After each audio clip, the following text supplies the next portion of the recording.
ଯୁଦ୍ଧର ଆଶଙ୍କା ଭିତରେ ଆମେରିକା ସମେତ ମଧ୍ୟପ୍ରାଚ୍ୟର ସହଯୋଗୀ ମାନଙ୍କୁ ବର୍ତ୍ତମାନ ସମୟରେ ସର୍ବୋଚ୍ଚ ନେତା ଆୟତୋଲା ଅଲି ଖାମିନେଇଙ୍କର ଚରମ ଚେତାବନୀ।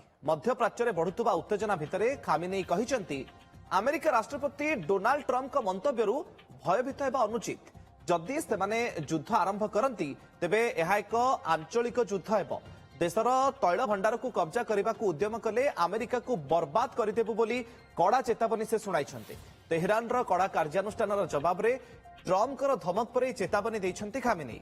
अमेरिका एवं इस्राएल द्वारा दंगा संगठित करा जाउछि बोली कहिबा सहित दंगाकारी माने पुलिस, सरकारी प्रतिष्ठान, आईआरजीसी केन्द्र, बैंक एवं मस्जिद उपर आक्रमण करथिले एवं कुरान को पोड़ी देइथिले।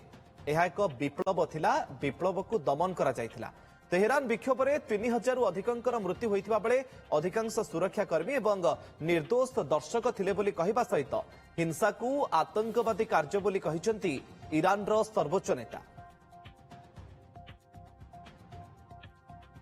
युद्धर आशंका भितर अमेरिका समेत मध्यप्राच्य सहयोगी मानकु ईरान रो सर्वोच्च नेता आयतोला अली खामिनेईंकर ये चरम चेतावनी।